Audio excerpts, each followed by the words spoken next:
The souls of the just are in the hands of God, and no turmoil shall touch them. They seem, in the eyes of the foolish, to be dead, and their passing away was thought an affliction, and their going forth from us utter destruction. But they are at peace. For if before us indeed they be punished, yet is their hope full of immortality. Chastised a little, they shall be greatly blessed, because God tried them and found them worthy of himself. As gold is tested in the furnace, he proved them, and as sacrificial offerings, he took them to himself. In the time of their visitation, they shall shine, and they shall dart about as sparks through stubble. They shall not judge nations and rule over peoples, and the Lord shall be their king forever. Those who trust in him shall understand truth, and the faithful shall abide with God in love, because grace and mercy are with his holy ones, and his care with his elect. The word of the Lord. Thanks be to God.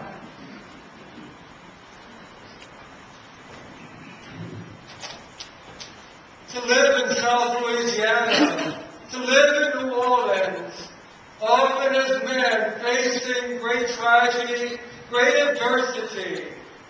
From the beginning of the founding of this city, from yellow fever to malaria, to the constant presence of hurricanes, to the flooding, and the many different adversities that people have faced through the centuries here in Louisiana. We have also come to know the great beauty and wonder of life, the great celebrations.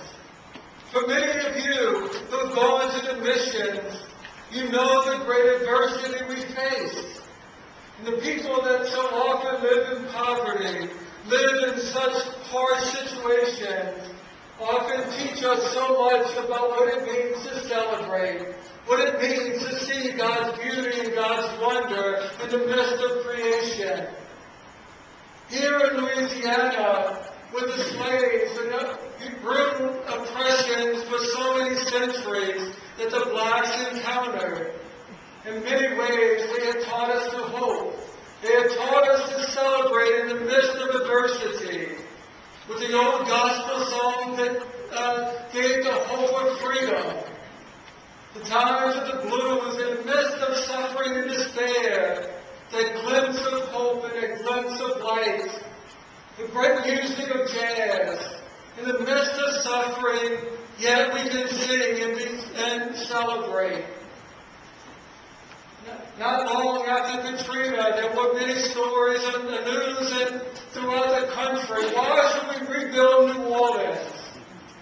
But yet Katrina wasn't the first time we have faced adversity here.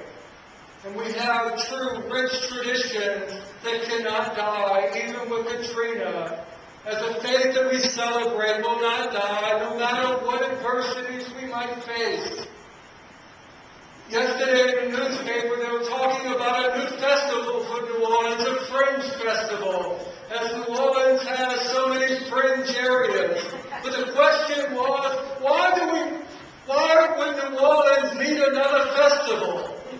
And the response was, that's like asking, why would New Orleans need another musician?